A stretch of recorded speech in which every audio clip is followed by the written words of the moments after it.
नमः मित्रेभ्यः। अधुना अस्माकं संलापशालायां भवतां सर्वेषां हार्दं स्वागतमस्ति, अपि च हार्दम् अभिनन्दनमस्ति। अत्र आगमनस्य अस्माकं संस्कृते अभ्यासं भवति एव, अपि च ज्ञानार्जनम् एतां शृङ्खलाम् अपि चलति यः।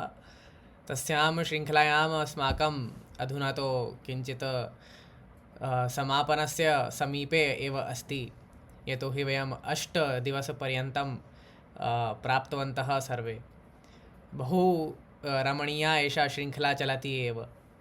तर्हि अधिकं न उक्त्वा सर्वप्रथमम् अहं ध्येयमन्त्रेण सह अस्माकं सम्मेलनः प्रारम्भं करिष्यामि।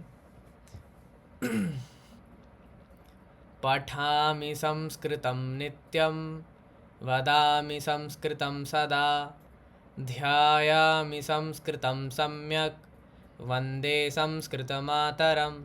संस्कृतस्य प्रसाराय नैजं सर्वं ददाम्यहं, संस्कृतस्य सदा भक्तो वन्दे संस्कृतमातरं।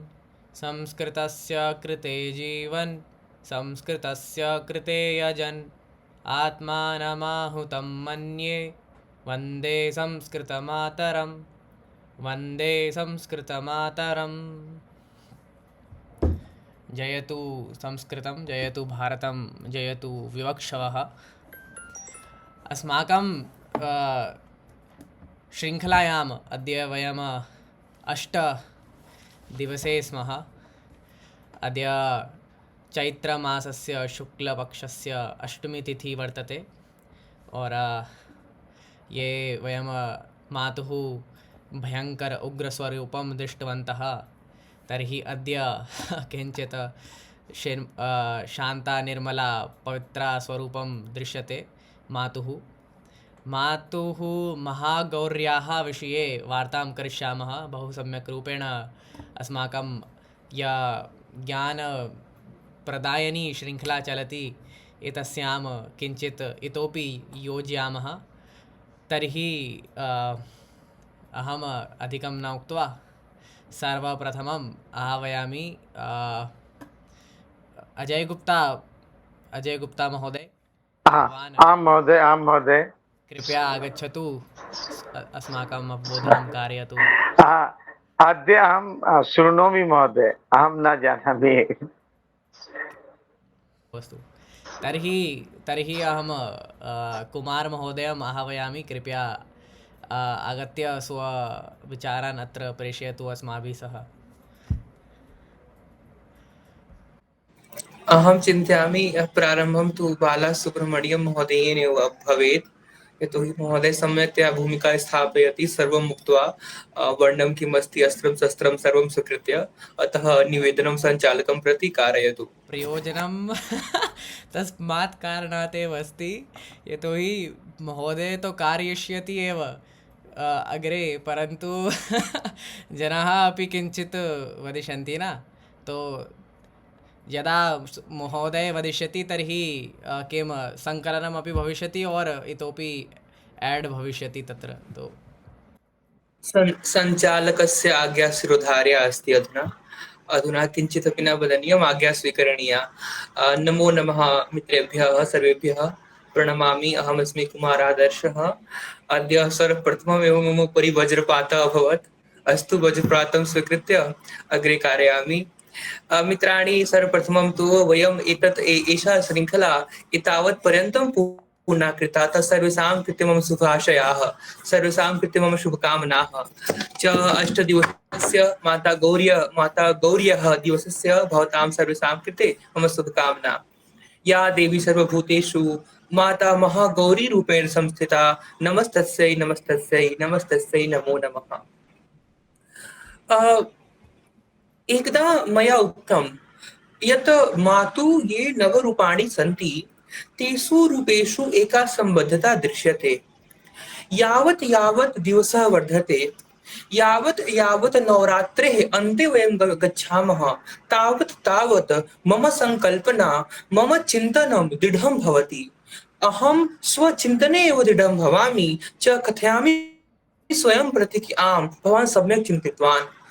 यदि वयं यात्रां पश्यामः तो माता शैलपुत्रीतः माता कालरात्रिपर्यन्तम् एका युगम् अस्ति, एकं कालखण्डम् अस्ति, यस्मिन् कालखण्डे माता कथं कथं कार्यं कृतवती तत् एव वर्णनं दृश्यते।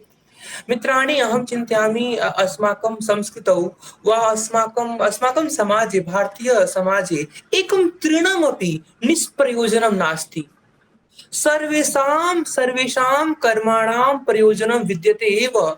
अस्माकं कल्पनायाः अपि आधाराः सन्ति, कल्पना अपि आधारहीना न भवति।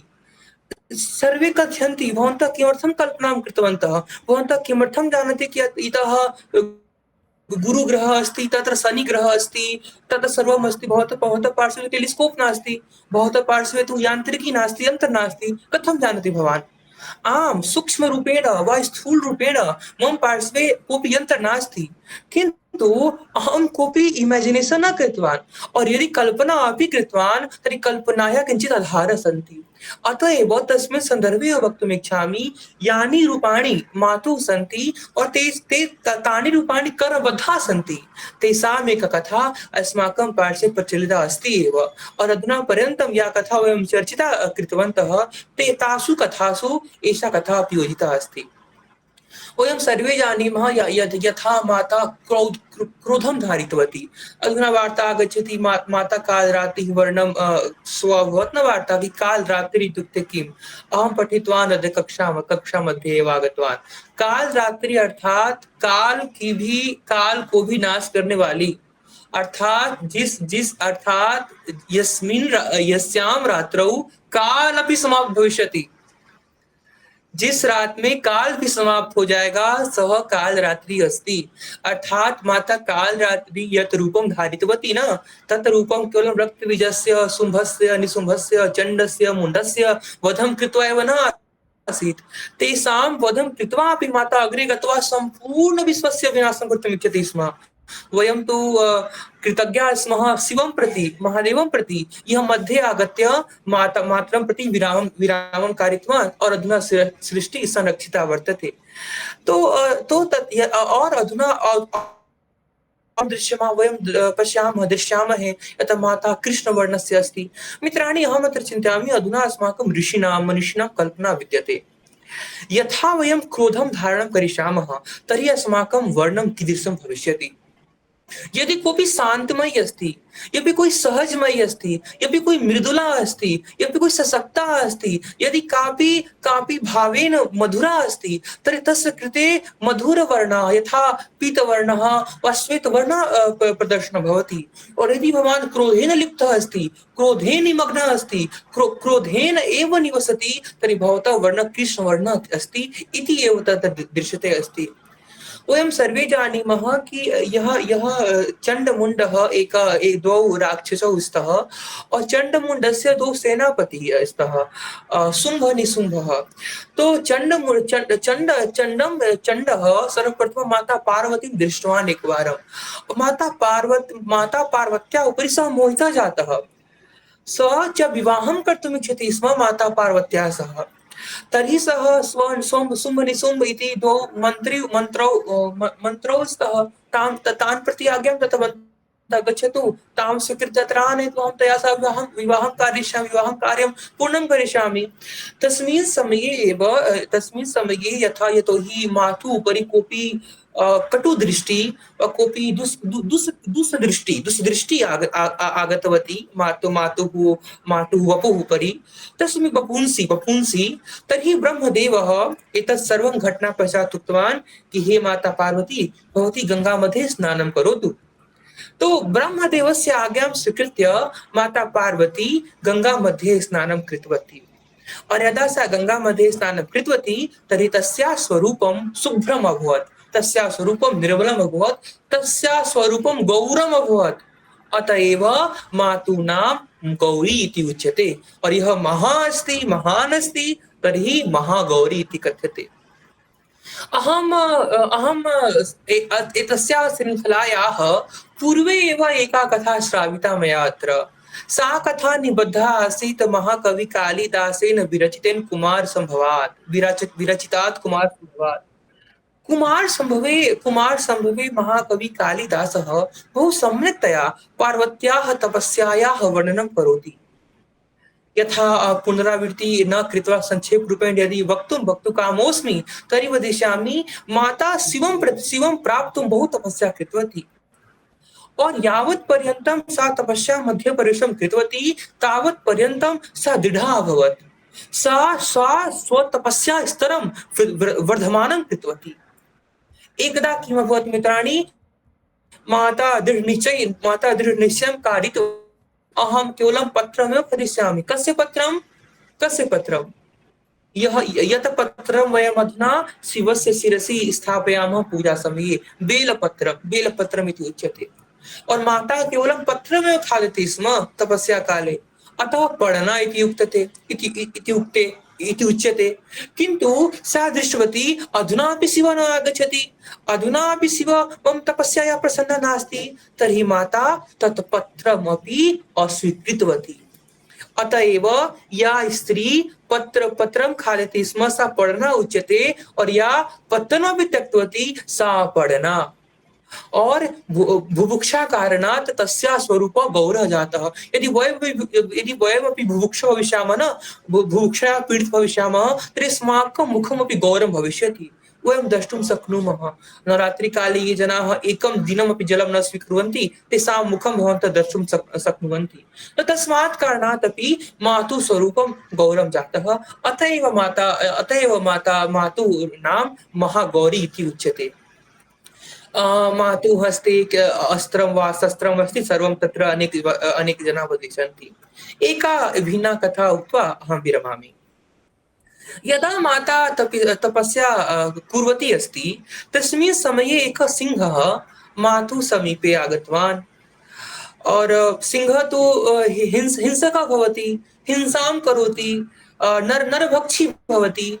तो मातु रामगिरि पर्वते वा कोऽपि पर्वत आसीत्, अहं यदि सम्यक् वदामि तर्हि रामगिरि पर्वते वा, रामगिरि पर्वत मध्ये माता तपस्या आचरितवती अस्ति। तो तस्मिन् समये सिंहः मातुः पार्श्वे आगत्य प्रतीक्षां कारितवान्। सिंहात् अपि एतत् गुणं स्वीकरणीयम्।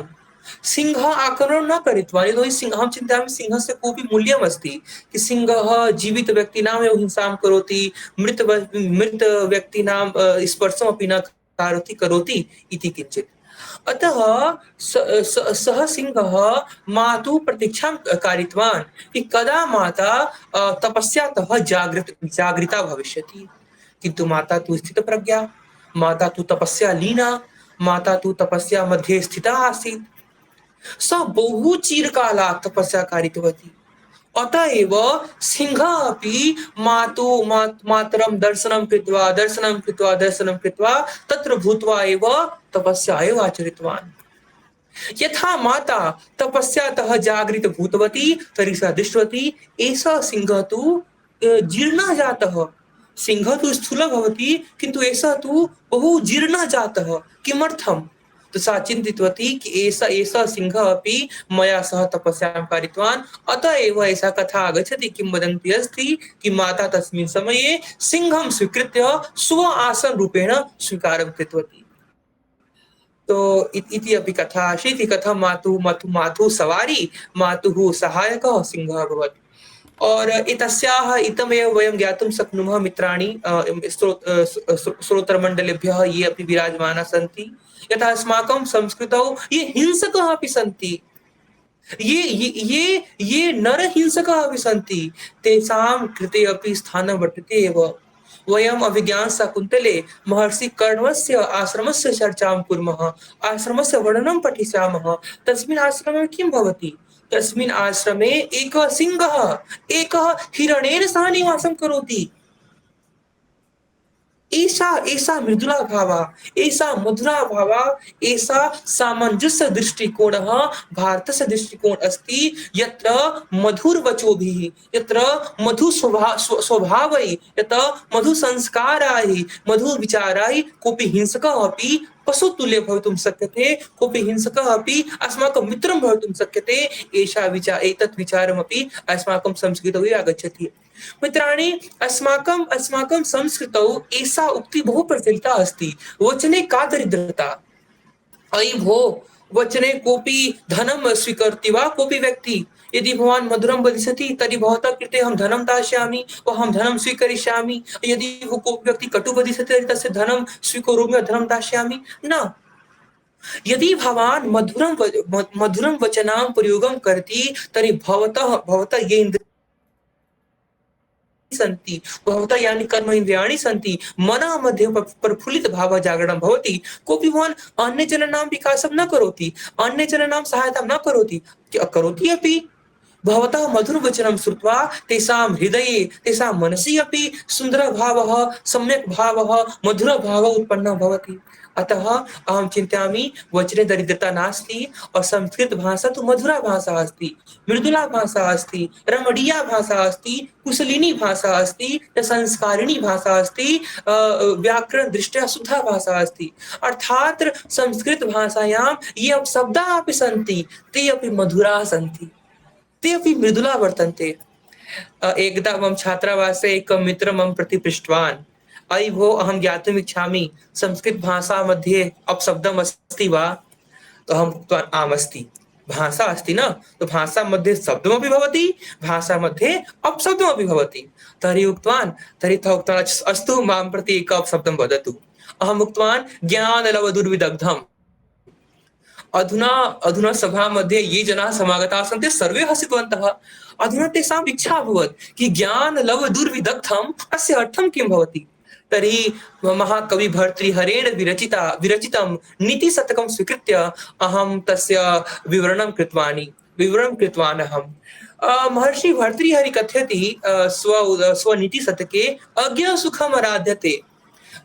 सुखमराध्यते सुखतरमराध्यते विशेषज्ञः। ज्ञानलवदुर्विदग्धं ब्रह्मापि तं नरं न रञ्जयति। अर्थात् यः नरः अज्ञः अस्ति, तस्य पार्श्वे ज्ञानं न्यूनम् अस्ति, तर्हि कोऽपि जनः आगत्य तं प्रसन्नं कर्तुं शक्नोति। यः जनः विशेषज्ञः अस्ति, सर्वं जानाति, तर्हि तस्य कृते तु सरलतया, बहु सम्यक्तया, बहु कम उपाय मध्ये एव तस्य ज्ञानं भवितुं शक्यते। किन्तु यस्य व्यक्तेः पार्श्वे ज्ञानं लवः अस्ति, लघु अस्ति, तथापि अहङ्कारी अस्ति, तर्हि यदि ब्रह्मा अपि आगमिष्यति न पृथ्वीलोके, तर्हि तस्य उद्बोधनं कारयितुं, तस्य ज्ञानं वर्धयितुं न शक्नोति स्म। अतः अहम् उक्तवान् ज्ञानलवदुर्विदग्धम् एकम् अपशब्दम् अस्ति। अतः यस्यां भाषायाम् अपशब्देषु अपि एतादृशं दार्शनिक भावाः सन्ति, सा भाषा वैभवमस्ति, सा भाषा वैदुष्यम् अस्ति। अतः मित्राणि, संस्कृत भाषा आचरणीयं च। और मातु उपासना मध्ये तु मातु उपासना कृते सर्वाणि स्तोत्राणि भगवत्पादेन श्री शंकराचार्येण विरचितम् अनेक स्तोत्राणि अपि संस्कृत भाषायामेव सम्बद्धानि सन्ति। अतः तानि स्तोत्राणि पठित्वा अस्माकम् आध्यात्मिक चेतना वर्धेत् इति उक्त्वा विरमामि। अवसरस्य कृते धन्यवादः। सादर नमस्कारः। धन्यवादः जी। भवान् मातुः विषयं स्वीकृत्य संस्कृतभाषां पर्यन्तं सर्वम् उक्तवान् कि किमपि व्यर्थः नास्ति अस्माकं संस्कृत्यां, कल्पना अपि यथार्थः अस्ति। और भवान् सम्यक् रूपेण कथा अपि श्रावितवान्। अत्र यः अपि मातुः सम्बन्धिता कथा अपि वर्तते अत्र, यत् कालरात्रि माता विषये अपि भवान् उक्तवान् कि माता सर्वविश्वस्य नाशं कर्तुम् इच्छति स्म। और भवान् क्रोधस्य विषये अपि उक्तवान् यत् कृष्णवर्णस्य और क्रोधस्य किं सम्बन्धता वर्तते। तत्र अहं चिन्तयामि कि तत्र यथा रक्तचापः भवति क्रोधे, तो तस्यापि सम्बन्धः भवितुं शक्यते। और भवान् बेलपत्रस्य विषये अपर्णा मातुः विषये उक्तवान्, और सिंहः तपस्या आचरितवान् एतस्मिन् विषये अपि अस्माकम् अवबोधनं कारितवान्। और अन्ते आगत्य भवान् ये संस्कृते अपशब्दाः अपि मधुराः एव प्रतीयन्ते, तस्मिन् विषये अपि अस्माकम् अवबोधनं कारितवान्। बहु धन्यवादः। एतत् वयं शिवस्य परिवारे अपि द्रष्टुं शक्नुमः यत् एकस्मिन् स्थाने मयूरः अस्ति, अपि च एकस्मिन् स्थाने सर्पः अपि वर्तते। तो तदा अपि तत्र वयं सामञ्जस्य द्रष्टुं शक्नुमः। तो बहु धन्यवादः पुनः कुमार महोदय। तर्हि अग्रे वयं चलामः। अस्माभिः सह किरण महोदय अपि अत्र विराजमानः अस्ति। आवेदनमस्ति, कृपया आगत्य स्वविचारान् साझां करोतु। किरण जी।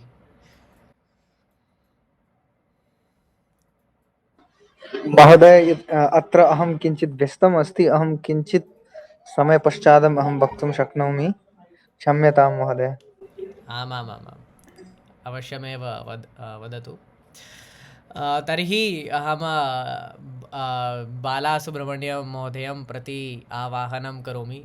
कृपया आगत्य अस्माकम् उद्बोधनं कारयतु। स्वागतमस्ति महोदय। नमो नमः। हिन्दूपुराणे कथा कथयन्ति देवी शैलपुत्री अत्यन्ता सुन्दरी आसीत्। 16 वर्षे श्वेतवर्णेन आसीत्। माता पार्वती शिवप्राप्त्यर्थं स्वजीवने वर्षसहस्राणि यावत् कठोर तपस्याम् अकरोत्। तपस्यकाले जलं भोजनं च त्यक्तवती। अतः एव तस्य शरीरं कृष्णं जातम्। पार्वती मातुः तपस्यां दृष्ट्वा भगवान् शिवः प्रसन्नः भूत्वा पार्वती मातरं स्वपत्नीरूपेण स्वीकृतवान्। महादेवः तं गङ्गाजलेन शुद्धं कृतवान्। तदनन्तरं तस्याः शरीरं पुनः दीप्तम् अभवत्। गङ्गाजलेन तस्याः वर्णः श्वेतवर्णः अभवत्, येन सा महागौरी इति उच्यते स्म। एका अन्या कथा अस्ति। महागौर्याः कथा पार्वतीदेव्याः प्रतीकात्मकं परिवर्तनम् अस्ति। कालरात्रिरूपेण असुरान् पराजयाः पार्वत्याः वर्णः कृष्णः एव अभवत्। तस्याः पतिः शिवः लीलापूर्वकं तां काली इति आहूतवान्। एतत् उपनां केवलं ताम् अधिकं दुःखितं कृतवती।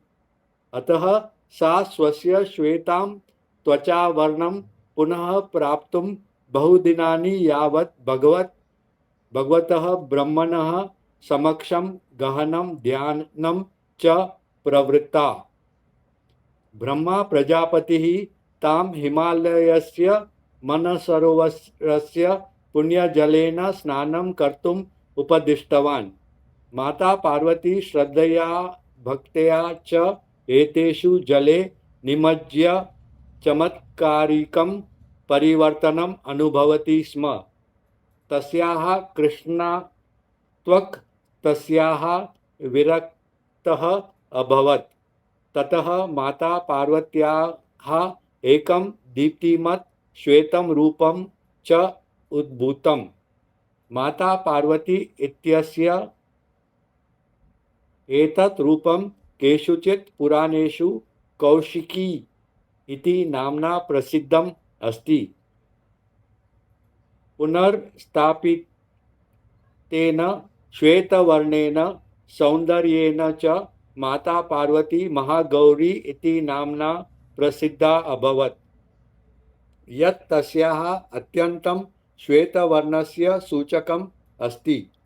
इयं कथा भक्तितपस्यानां परिवर्तनकारी शुद्धीकरण स्वभावस्य शक्तिशालिनी रूपकम् आसीत्, यत्र देव्याः अचलकृपा बलयोः उपरि बलं दत्तम् अस्ति। इयं कथा अस्मान् ईश्वरीयशक्त्योः विश्वासं कर्तुं प्रेरयति, तथा च कदापि आशां न त्यक्तुं प्रेरयति। अत्यन्तम् अतीव कठिनपरिस्थितौ अपि वृषभारूढति, तस्मात् माता वृषभारूढा इति नाम्ना अपि प्रसिद्धा। भगवती प्रायः शङ्खेन, चन्द्रेण, श्वेतकुन्दपुष्पेण च सह तुलना भवति, यतः तस्याः श्वेतवर्णः अस्ति। यथा देवी सर्वदा श्वेतवस्त्रं धारयति, तथा सा श्वेतंबरधरा इति उच्यते। चत्वारः हस्ताः सन्ति। दक्षिणपार्श्वे एकः हस्तः त्रिशूलं धारयति, अपरः अभयमुद्रायां भवति। सा एकस्मिन् वामे हस्ते डमरूं धारयति, अपरः वरमुद्रायां भवति। सा शुद्धतायाः च प्रतीकम् अस्ति। सा राहुगृहं शासति। तस्याः प्रियं पुष्पं रात्रौ पुष्पितं चमेली अस्ति। एतत् पुष्पं हिंदी भाषायां रात की रानी इति उच्यते। माता गौर्याः धनं समृद्धि जीवनशैलीं च प्रदातुं जनाः पूजयन्ति। सा तेषां सर्वाणि दुःखानि दूरीकरोति। अष्टम्यां माता दुर्गां प्रार्थनां कृत्वा तेषां सर्वासु समस्यासु पापात् च मुक्तिं कर्तुं साहाय्यं कर्तुं शक्यते। भक्ताः उपवासं कुर्वन्ति, समृद्धिं भाग्यं च वर्तते। अस्मिन् मन्त्रेण वयं सर्वे महागौरीं प्रार्थयामः। या देवी सर्वभूतेषु माता गौरी रूपेण संस्थिता। नमस्तस्यै नमस्तस्यै नमस्तस्यै नमो नमः। धन्यवादः। ओम देवी महागौर्यै नमः। बहु धन्यवादः सुब्रह्मण्य महोदय, भवान् सम्यक् रूपेण सर्वम् उक्तवान्। माता निश्चयेन पवित्रता, शांति और किम् ऊर्जायाः प्रतिमूर्ति अस्ति एव। भवतः तस्याः शक्ति एव अस्ति यत् सर्वकामना पूरयति। सा य अपि भक्ता अस्ति तस्य पूरयति। अपि च चन्द्रसदृशा कान्ति तस्याः अस्ति एव। भवान् सम्यक् रूपेण यः अपि सम्पूर्णं कथा अस्ति तस्मिन् विषये अस्माकम् अवबोधनं कारितवान्। यथा शैलपुत्री आरभ्य सा 16 वर्षस्य सुन्दरी कन्या आसीत्। तत्पश्चात् तपस्या आचरितवती माता पार्वती और शिवेन सह विवाहः अभवत्। तत्पश्चात् गङ्गाजलेन स्नानं कृतवती और महागौरी रूपं तस्याः अभवत्। और शिवस्य लीलारूपेण सः काली काली इति उक्तवान्। और तत्पश्चात् सर्वं कथा भवान् श्रावितवान् अत्र। और कौशिकी मातुः विषये अपि अस्माकम् अवबोधनं कारितवान्। तर्हि भवान् तस्याः स्वरूपं किमस्ति तस्मिन् विषये अपि सम्यक् रूपेण उक्तवान् यत् प्रायः श्वेतशाटिका सा धारयति और वृषभारूढा अस्ति माता। अपि च 4 हस्ताः तस्याः त्रिशूलम् अस्ति, डमरू अस्ति। अपि च 2 हस्तौ अभयमुद्रा अपि च वरदमुद्रा अस्ति मातुः। बहु धन्यवादः। सम्यक् रूपेण भवान् अस्माकम् उद्बोधनं कारितवान्। पुनः धन्यवादः। एतदपि बहु रमणीयवार्ता आसीत् यत् मातुः प्रियपुष्पं चमेली अस्ति रात की रानी इति। धन्यवादः तस्य कृते अपि।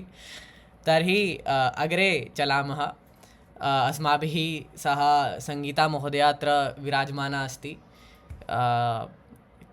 तां प्रति अहं निवेदनं करोमि, कृपया आगत्य स्वविचारान् अस्माभिः सह साझां करोतु।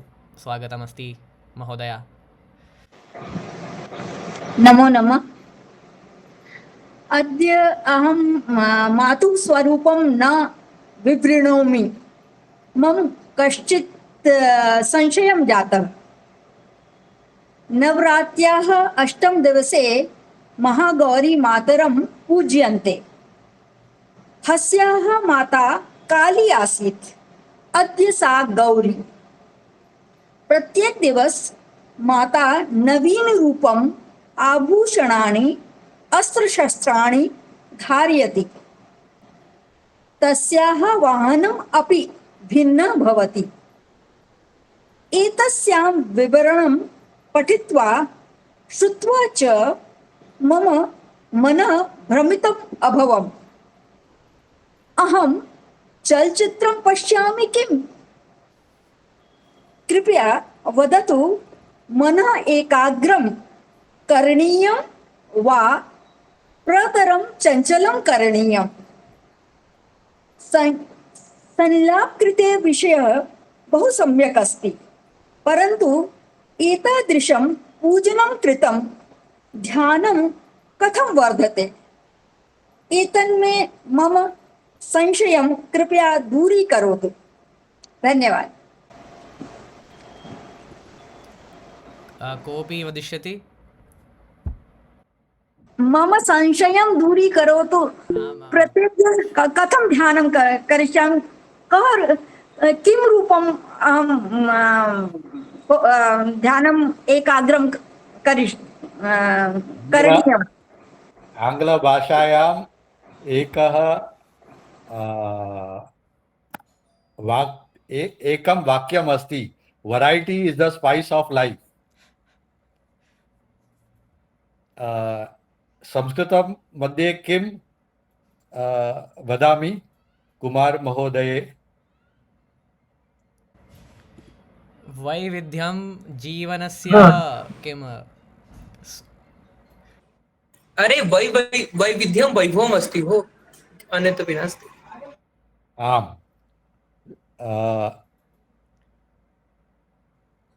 प्रत्येकं दिवसं विभिन्नाः देव्याः सन्ति, तर्हि वयं सर्वाः देव्याः स्वीकुर्मः। धन्यवादः। आम् आदर्शि, आम् वदतु। अहं सौभाग्यशाली अस्मि, यतोहि अहम् अद्य दिवसस्य संलापशालायाम् उपस्थितोऽस्मि। यतोहि अस्य प्रकारस्य प्रश्नाः यदि आगच्छन्ति न सभापटले, तर्हि दृष्ट्वा च श्रुत्वा मनसि आह्लादितं भवति। संगीता महोदया, भवत्याः प्रश्नम् इदम् आसीत् कि मातुः भिन्न भिन्न रूपाणि सन्ति। भिन्न भिन्नं रूपं दृष्ट्वा मम मनः भ्रमितः भवति। कथम एकाग्रचितं करणीयं, यतोहि पूजा समये तु मनः एकाग्रचितं भवेत्, अन्यत्र न गच्छेत्। अतः एकाग्रतं कथं करिष्यामि? महोदय, एतत् प्रश्नः भवति अधुना हिन्दू धर्मणि मातुः सन्दर्भे करोति। विभिन्नता पश्यतु, अस्माकं पार्श्वे एतावत् धर्माः सन्ति, एतावत् सम्प्रदायाः सन्ति। तस्मात् कारणात् एव विवेकानन्दस्य गुरुः रामकृष्ण परमहंस महोदय उक्तवान् कि सर्वाणां पन्थानां, सर्वाणां सम्प्रदायानां, सर्वाणां धर्माणाम् एकम् एव लक्ष्यमस्ति, एकम् एव गन्तव्यस्थलमस्ति। तत् गन्तव्यस्थलमस्ति परमात्मा प्राप्तिः। संगीता महोदया, मातुः 9 रूपाणि सन्ति, कं पूजनीयं? संगीता महोदया पठति अपि, संगीता महोदया पाठयति अपि, संगीता महोदया भोजनमपि पाचयति, संगीता महोदया पुत्रमपि लालयति, संगीता महोदया भारते भ्रमणमपि करोति, संगीता महोदया गृहकार्यमपि करोति, संगीता महोदया गीतामपि पठति, संगीता महोदया दूरदर्शनमपि पश्यति। संगीता महोदया एकम् अस्ति, कार्याणि अनेकानि सन्ति। भिन्न भिन्न कार्येषु संगीता महोदयायाः भूमिका भिन्ना भिन्ना सन्ति। तथैव मातुः सन्दर्भे अपि एषा एव उक्तिः अस्ति। मातुः तु एका एव अस्ति, किन्तु मातुः जीवनक्रमे, यथा माता लघुबाला आसीत्, तस्मिन् समये माता तपस्या आचरितवती। तस्मिन् समये मातुः स्वरूपम् अस्ति शैलपुत्री ब्रह्मचारिणी। अयि भो आदर्श अधुना पठनं करोति, आदर्श स्वः पाठयति, आदर्श स्व कुछ और भविष्यति। तो किम अधुना प्रधानमंत्री महोदयस्य उदाहरणं वयं स्वीकृत्य सरलतया अवगन्तुं शक्नुमः। प्रधानमंत्री महोदय किम् आसीत्? एकं संघस्य कार्यवाहकः। तत्पश्चात् किम् अभवत्? कोऽपि भारतीय जनता पार्टी मध्ये कोऽपि महामन्त्री। तत्पश्चात् किम् अभवत्? मुख्यमंत्री। तत्पश्चात् किम् अभवत्? अधुना प्रधानमंत्री अस्ति। जनः तु एकः एव अस्ति, कार्यकारणात् स्वपरिश्रम कारणात् भिन्न भिन्न क्षेत्रेषु गतवान्। अतः तस्य भिन्न भिन्न क्षेत्रस्य चित्रं स्वीकृत्य तस्य वन्दनं भवति। अतएव मातुः भिन्न भिन्न रूपाणि स्वीकृत्य वयं वन्दनं कुर्मः। एतस्य इदम् अर्थं नास्ति कि माता भिन्ना अस्ति, माता तु एका एव अस्ति, सा माता दुर्गा माता अस्ति, किन्तु माता बहु कार्याणि कृतवती, अतः मातुः क्रियमाणां कर्माणां प्रति श्रद्धांजलिम् उपस्थौतुं प्रस्तौतुं वयं भिन्न भिन्न रूपं स्वीकृत्य वन्दनां कुर्मः। धन्यवादः। धन्यवाद। अति उत्तमम्। सा एका एव माता अद्वितीया। बहु सम्यक् आदर्शि। और अत्र अहं किञ्चित् योजयितुम् इच्छामि, यथा पूर्वमेव यथा कुमारमहोदय अपि वार्ता कृतवान् यत् मातुः नवरूपाणि सन्ति, तो यात्रा एव प्रतीयते। तो अहं चिन्तयामि यदि भ्रम अपि वर्तते कि कस्याः मातुः पूजाम् अपि करणीयं, तो तर्हि यदि कोऽपि अहं चिन्तयामि यदि कोऽपि बालकः अस्ति, तस्य कृते माता शैलपुत्री अस्ति, और यदि कोऽपि ब्रह्मचर्य आश्रमे अस्ति, तो तस्य कृते मातुः ब्रह्मचारिणी आचरणीयं, तस्मिन् ध्यानं करणीयं। तो एतदपि अहं चिन्तयामि कि आयुः यः अस्ति, तो तस्मिन् आयु भूत्वा अपि मातुः कोऽपि एकं रूपं स्वीकृत्य अपि ध्यानं कर्तुं शक्नुमः वयं। यथा भवत्याः यः अपि आयु वर्तते और मातुः यत् स्वरूपं भवतीं कृते योग्यम् अस्ति, तो तत्र अपि भवती ध्यानं कर्तुं शक्नोति। अहं चिन्तयामि एतत् अपि व्यवस्था अस्ति अत्र।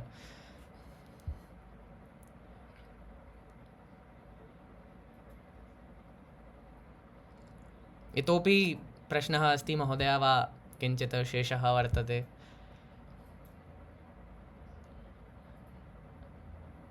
संगीता महोदय।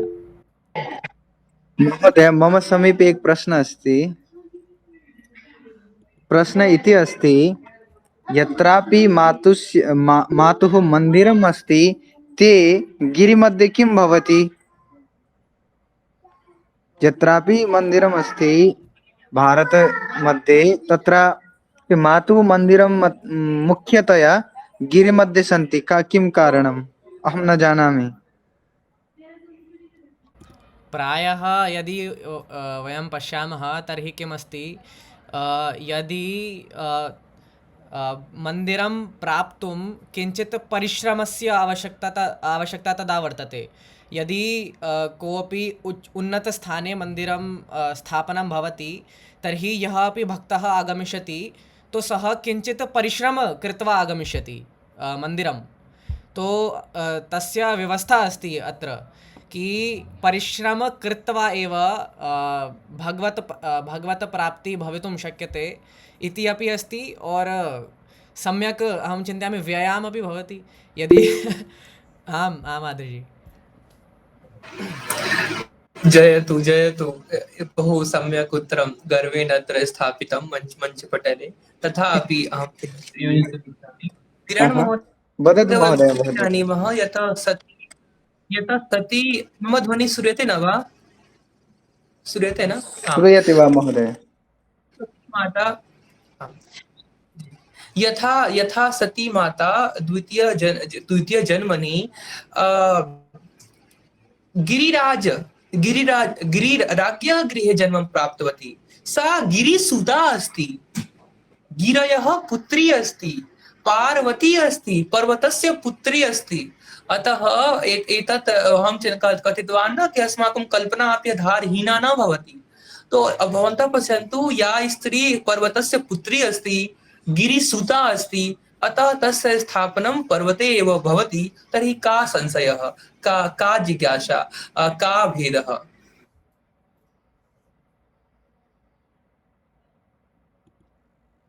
शिव अपि गिरि अस्ति।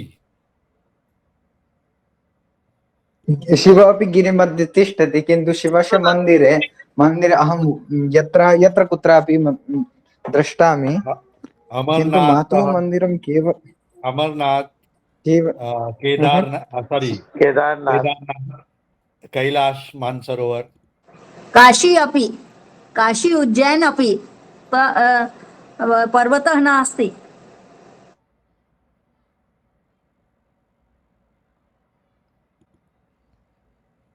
आम् आम् उत्तमम् उत्तमम् आम् माताजि संगीता महोदयां प्रति मम एकः प्रश्नः।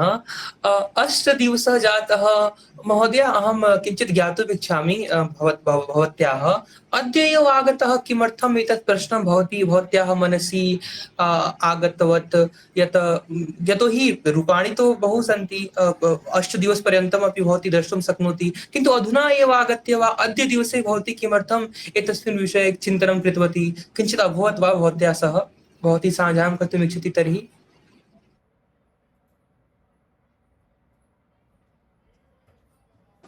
कोऽपि विशेष नास्ति। उम्, पुनः मम शब्दः नास्ति। रेशियल् डिफरेन्स्, गौरीरूपं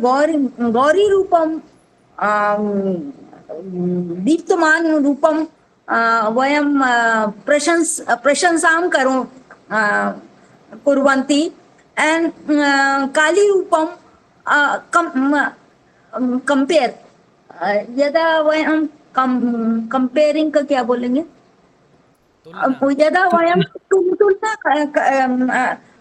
अद्य तुलना भवति। यः कालीरूप अस्ति, गंगा स्नान कृत्वा सा गौरी रूपं धारयति, प्राप्तवती। अहं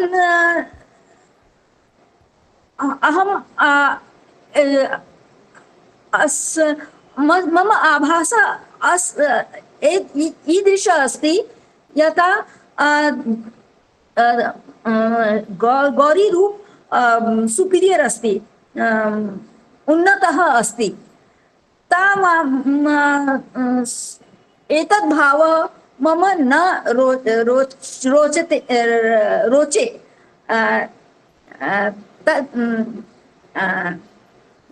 तदा अतः अहम् एतं पृष्टवती। तदा फेयर एंड लवली नास्ति।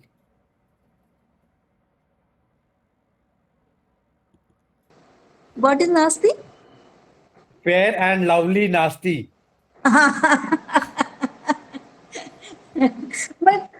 परन्तु मम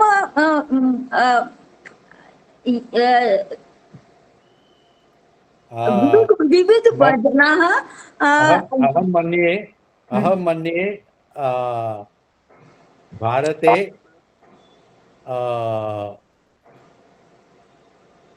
काली भक्तः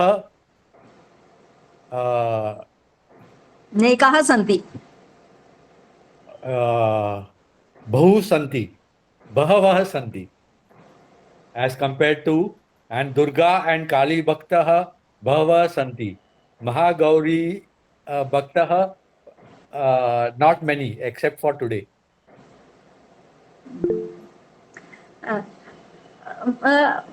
मम रुचि ध्यान योग कृते कर्मकाण्डे नास्ति, योगं प्रति ज्यादा अधिकः अस्ति। अतः निश्चयेन मम मनः भ्रमितं भवति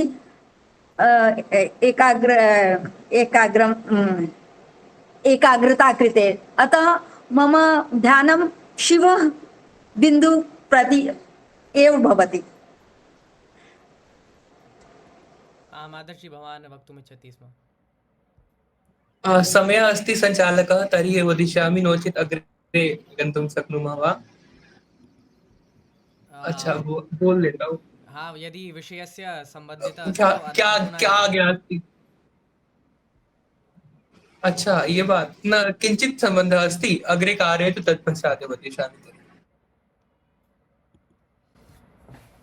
अहं संगीता महोदया, भवती किञ्चित् स्वमतमत्र स्थापितवती, धन्यवादः। अहं चिन्तयामि एवं नास्ति कि कोऽपि रूपं श्रेष्ठः अस्ति वा कोऽपि न्यूनं वर्तते। एतत्तु अस्माकमेव दृष्टिः अस्ति कि किं वयं चयनं कुर्मः। तर्हि अग्रे मातुः विषये एकः श्लोकः अत्र अस्ति। श्वेते वृषे समारूढा श्वेताम्बरधरा शुचिः महागौरी शुभं दधान महादेव प्रमोददा। अपि च अत्र सा यतः वयं वार्ता अभवत् यत् सा एकस्मिन् हस्ते डमरू अस्ति अपि च एकस्मिन् हस्ते त्रिशूलः अपि वर्तते। एतस्मिन् विषये अहम् अग्रे वदिष्यामि। तस्य पूर्वम् अहं किरण् महोदयं प्रति आह्वयामि कि यदि भवान् अधुना वक्तुं शक्ये कृपया आगच्छतु। महोदय, अहं अल्पवचनमपि वदामि। किन्तु अहं प्रिपरेशन् न कृतवान्, तर्हि अहं प्रयत्नं करोमि कि ये माता सिद्धिदात्री, सा सिद्धि ददाति तथा सिद्धिदात्री। अहं जानामि साधवः भक्तजनान् सिद्धिमाप्नुयन्ति। मुख्यतया तन्त्रशास्त्रमध्ये अनेकानि सिद्धानि सन्ति, सिद्धयः सन्ति। मातुः अनेकरूपेण पूजां कृत्वा सिद्धि प्राप्न शक्नुवन्ति। ये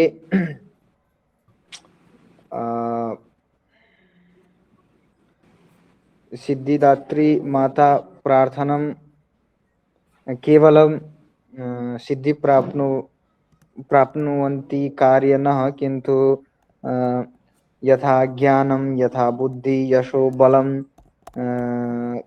अहं पठितवान् एक विषये, जे जना सुन्दर पत्नीं वाञ्छन्ति ते मातुः प्रार्थयन्ति इति श्रीमद्भागवते अपि अस्ति। ये जनाः, ये स्त्री जे जे अर्थात ते स्त्री वर कामान् प्रार्थयन्ति, ते भगवतः शिव प्रार्थयन्ति इति अपि अहं पठितम् आस्म। तर्हि माता धनं देहि, एकं श्लोकम् अहं पठितवान्, धनं देहि, यशो देहि, बलं देहि, द्वेषो देहि, तथा पत्नीं मनोरमां देहि इति एकं श्लोकः अस्ति।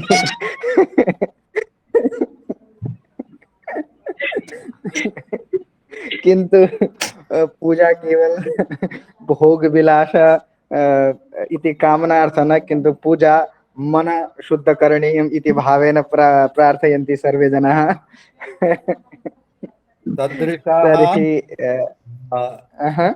तदृशाः बहुः बालकाः अत्र सन्ति। तदृश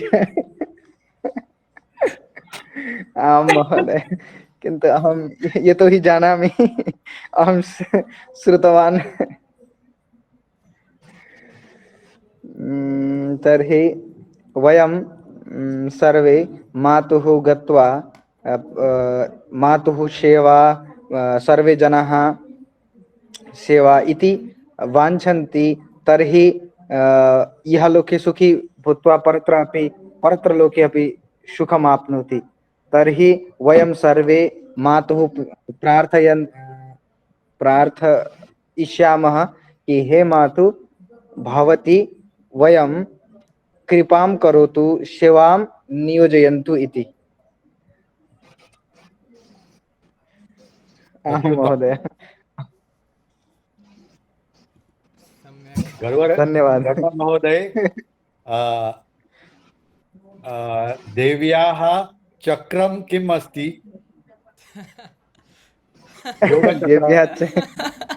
धन्यवाद भवान् पृष्टवान्। प्रश्न सहस्रचक्रे एव तिष्ठति महागौरी। अद्य यतोहि 8 दिवसः अस्ति, तर्हि ये प्रमुखेषु चक्रेषु तो 8 न भवति, सप्तमेव सन्ति, परन्तु अहम् अत्रापि किञ्चित् अन्वेषणं कृतवान्, यतोहि अहं जानामि स्म कि किञ्चित् तु वदनीयमेव अस्मिन् विषये।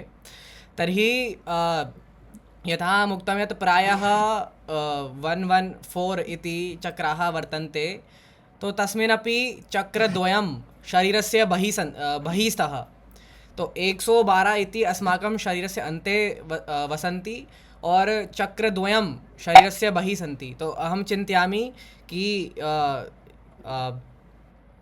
यौ चक्रौ चक्रद्वयम् अस्ति, तो वो द्वे चक्रे मातुः महागौरी सम्बन्धिता अपि च सिद्धिदात्री सम्बन्धिता भवितुं शक्यते। अति उत्तमं, धन्यवादः। परन्तु प्रामाणिक नास्ति, एतदपि अहं वदामि अत्र।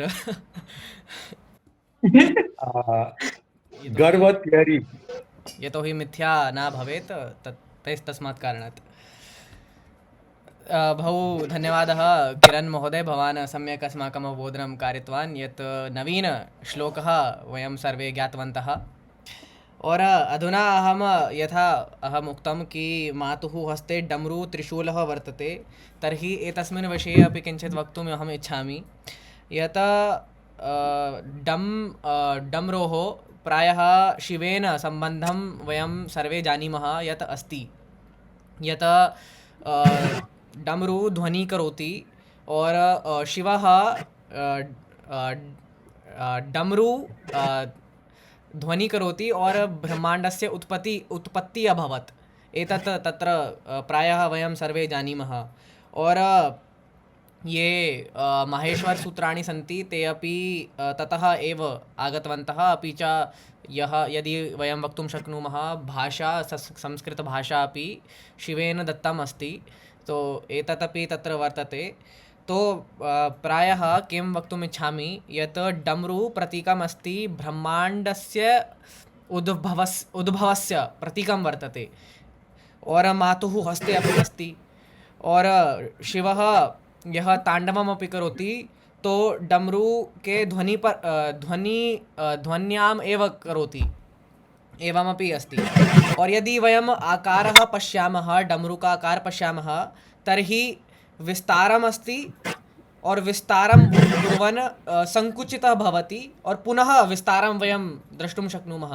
तो एतत् अपि अस्ति ब्रह्माण्डस्य यः उत्पत्ति अस्ति, एक विस्तारं प्राप्नोति, तत्पश्चात् पुनः संकुचित भवति, पतितं भवति और पुनः विस्तारं प्राप्नोति। तो एतत् अपि तत्र वयं द्रष्टुं शक्नुमः। और ये जनाः क्वाण्टम् फिजिक्स् अपि जानाति, तो तेषामपि जानन्ति यत् एतत् यः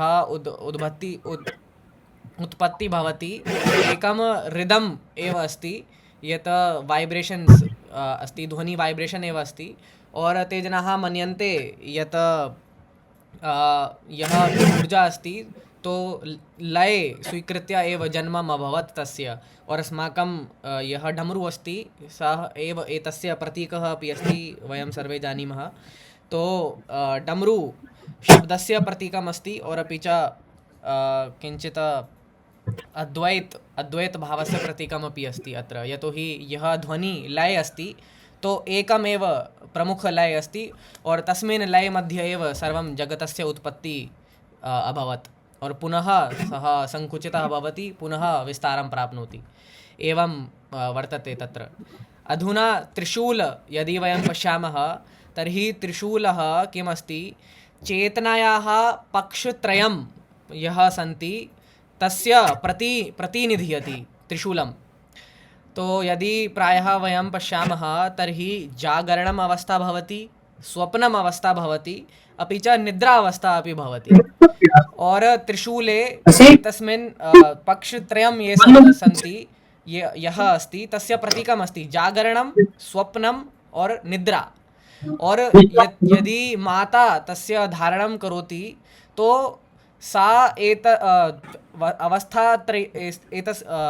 त्रयेषु अवस्थासु लिप्तः नास्ति, अपि च सा धारयति, तो सा चतुर्थ अस्ति। यदि वयम् अवबोधनमपि कर्तुं शक्नुमः, तर्हि जागरणम् अवस्थायां, स्वप्नावस्थायाम्, अपि च निद्रावस्थायां भवितुं न कर्तुं शक्नुमः। एतत् तत्र वर्तते। अपि च यदि पश्यामः तो त्रयः गुणाः ये सन्ति सत्त्वरजस् तमस् गुणाः, तस्य अपि प्रतीकं त्रिशूलः अस्ति। और पुनः यतोहि माता धारयति तो सा एतस्य नियन्त्रणं करोति, लिप्तः नास्ति, एतत् अपि वर्तते। और अन्ते अहं वदामि यत् शूल इत्युक्ते भवति कष्टं क्लेशं, शूल इत्यर्थे कष्टं भवति। तो ये कष्टत्रयम् अस्ति, यथा आदिभौतिककष्टं भवति, आदिदैविककष्टं भवति और आध्यात्मिककष्टं भवति, तस्य निवारणार्थं त्रिशूलः अस्ति। यतोहि त्रिशूलः यदि शिवेन वयं जानीमः सम्बन्धितः अस्ति, तो यदा सा त्रिशूलस्य प्रयोगं करोति तर्हि डिस्ट्रक्शन् अपि भवति और क्रियेशन् अपि भवति। एतत् तत्र वयं सर्वे जानीमः। तो कष्टस्य निवारणम् अपि करोति त्रिशूलं, तो एतस्य अपि प्रतीकम् अस्ति। तो एतत् वयं सर्वं ज्ञातुं शक्नुमः। और अन्ते अहम् एतत् वदिष्यामि, यथा किरण् महोदय उक्तवान् कि सुन्दर सः त्यक्तवान् मीटिङ्ग् परन्तु एवमेव किं मम इच्छा आसीत् यत् सुन्दरता तो नेत्रयोः या दृष्टा अस्ति तस्य नेत्रयोः एव भवति। तो भिन्न भिन्न अपि भवितुं शक्यते। कस्मिंश्चित् कृते किञ्चित् अपि अन्यं सुन्दरमस्ति और कस्मिंश्चित् कृते किमपि कोऽपि अन्यविषयः विषये सुन्दरता प्रतीयते। तो एतत् एव उक्त्वा अहं विरमामि। यदि कोऽपि अन्य वक्तुम् इच्छति स्वागतम् अस्ति, तर्हि समापनं प्रति गमिष्यामः। श्याला महोदया अस्ति अस्माभिः सह। शान्तिमन्त्रं वा? तस्य पूर्वं भवती किञ्चित् वक्तुम् इच्छति मातुः विषये? मातुः कृते अद्य विषय दुर्गा अस्ति खलु? दुर्गा माता महागौरी। गौरी अस्ति, अस्तु। विषये अहम् अधिकं न जानामि, केवलं श्रुतवती। अपराधसहस्राणि क्रियन्ते हर्निशं मया दासोऽयम् इति मत्वा क्षमस्व परमेश्वरी। आवाहनं न जानामि, विसर्जनं पूजां चैव न जानामि, क्षम्यतां परमेश्वरी। मन्त्रहीनं क्रियाहीनं भक्तिहीनं सुरेश्वरी।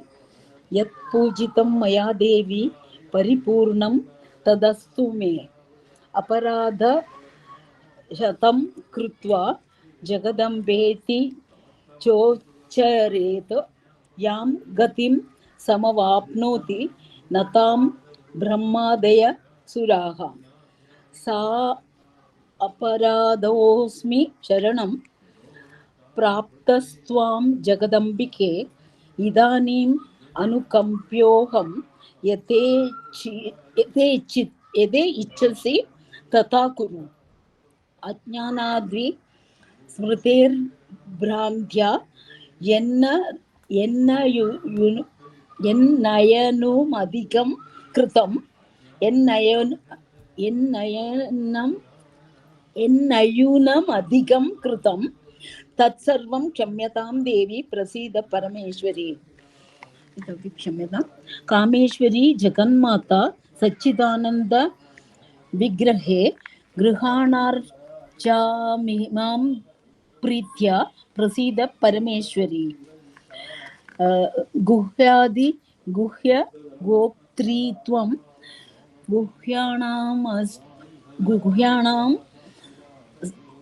गुह्याणामस्तु कृतं जपं सिद्धिर्भवतु मे देवी तत्प्रसादात् सुरेश्वरी। श्री दुर्गार्पणमस्तु। धन्यवादः सर्वेभ्यः। धन्यवादः। धन्यवादः।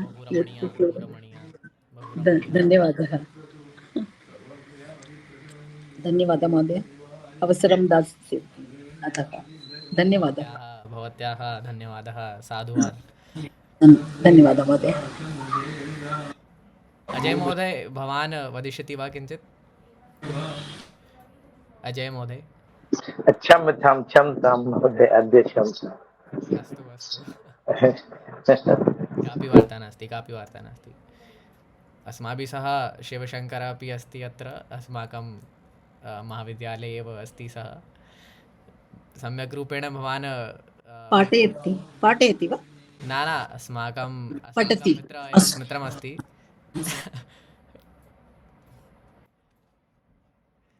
मम छात्रावासे अपि निवसति। शिव वदतु। अस्तु।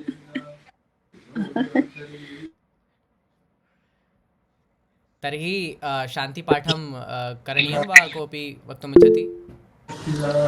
आमादर्जी। विरमतु, शान्तिपाठं न करणीयं। यथा संगीता महोदया उक्तवती न कि अहं ये जनाः मन्यन्ते वा ये जनाः जानन्ति वा स्वीकुर्वन्ति यत् श्वेतवर्णः उच्चैवर्णः अस्ति वा कृष्णवर्णः हेयवर्णः नीचैवर्णः और रेशियल् डिस्क्रिमिनेशन् इत्यस्य वार्ता अपि महोदया अस्माकं समक्षे कृतवती। अहं चिन्तयामि अस्माकं ये अपि अस्माकं धार्मिकमूल्यानि सन्ति न, तेषां विवेचनं, तेषां विवरणम् एतेषु आधुनिकविषयेषु स्वीकृतं भवेदेव। तत्पश्चात् सञ्चालकेन उत्तरमपि दत्तं मञ्चे कि न महोदय, दृष्टिः एव मूलं भवति, वर्णः तु कोऽपि किञ्चिदपि कार्यं न करोति। यथा अस्माकं शक्तिः अस्ति, सामर्थ्यम् अस्ति, अस्माकं मूल्याङ्कनम् अस्माकं शक्तिना भवति, अस्माकं मूल्याङ्कनम् अस्माकं सामर्थ्येन भवति, अस्माकं मूल्याङ्कनम् अस्माकं परिश्रमेण भवति, अस्माकं मूल्याङ्कने अस्माकं इच्छाशक्त्या भवति। वर्णः तत्र कार्यं न करोति स्म। आम यथा एका बहु सम्यक् उक्तिः अस्ति कि first impression is last impression इति आङ्ग्लभाषायां, कि प्रथमदृष्ट्या यः अनुभवः भवति सः अनुभवः मुख्यः भवति, किन्तु सः अनुभवः क्षणिकः अनुभवः अस्ति इति वयं जानीमः। यतोहि कृष्णः काकः पीकः काकः, को भेदः काकपीकयोः, वसन्त ऋतु आगमने काकः पीकः, कृष्णः अपि काकः भवति, कोयल अपि काकः भवति, को भेदः अस्ति काक मध्ये च कोयल मध्ये। किन्तु यथा वसन्तः आगति वयं सर्वे जानीमः कः काकः अस्ति कः पीकः अस्ति। अतः किञ्चित् परीक्षा करणीयं, तो सत्यता आगमिष्यति एव।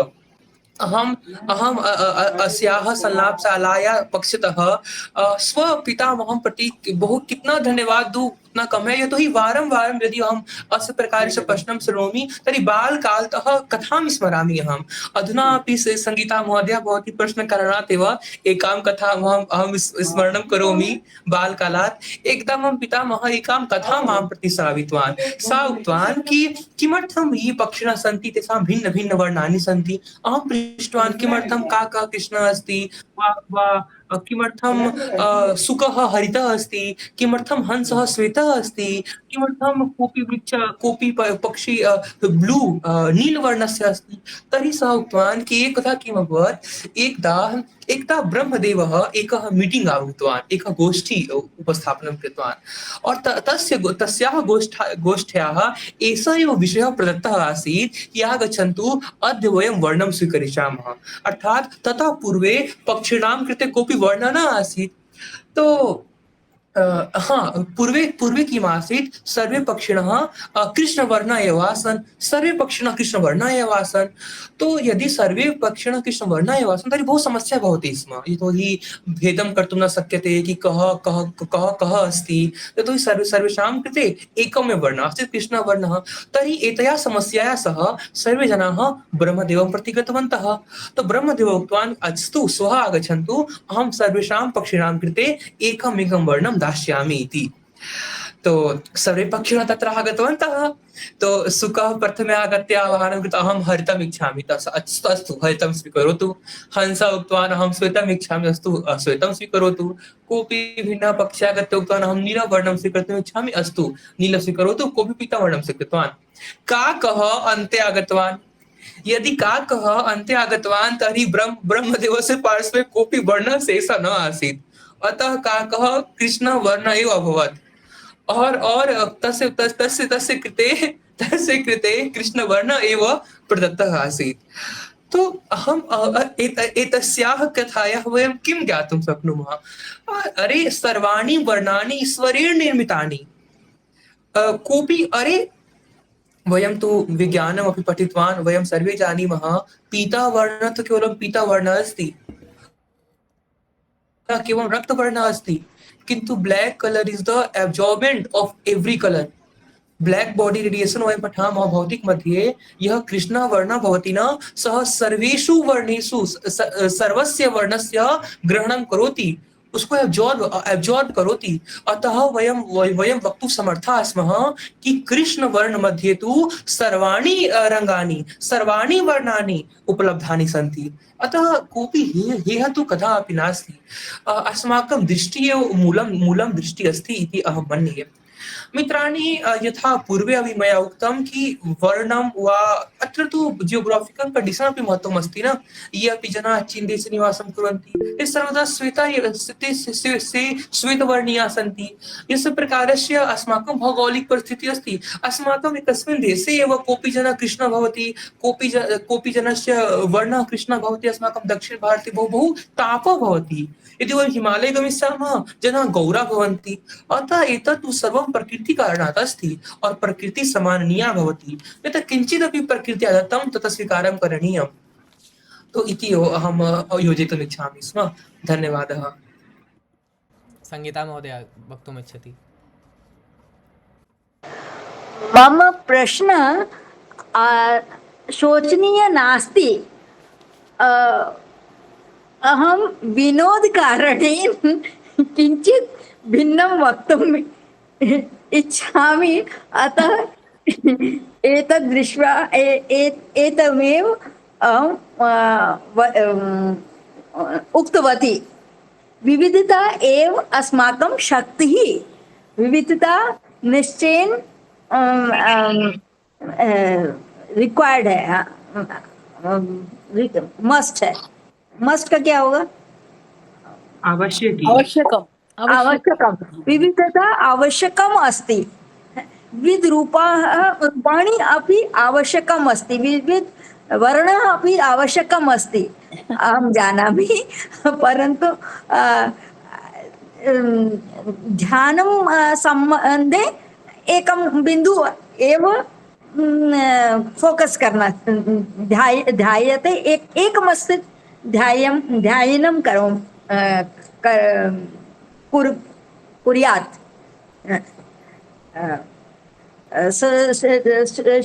शौचं न करोतु कृपया। धन्यवाद। सम्यक्। शान्तिमन्त्रं वदामि वा? कापि करोति वा? निश्चयेन भवतु। अस्तु। ॐ सर्वे भवन्तु सुखिनः, सर्वे सन्तु निरामयाः, सर्वे भद्राणि पश्यन्तु, मा कश्चित् दुःखभाग् भवेत्। ॐ शान्ति शान्ति शान्तिः। श्री गुरुभ्यो नमः। हरिः ओम्। धन्यवादः। धन्यवादः। धन्यवाद। हरि ओम्। पुनर्मिलामः। आमाम्। अवश्यमेव श्वः मिलामः।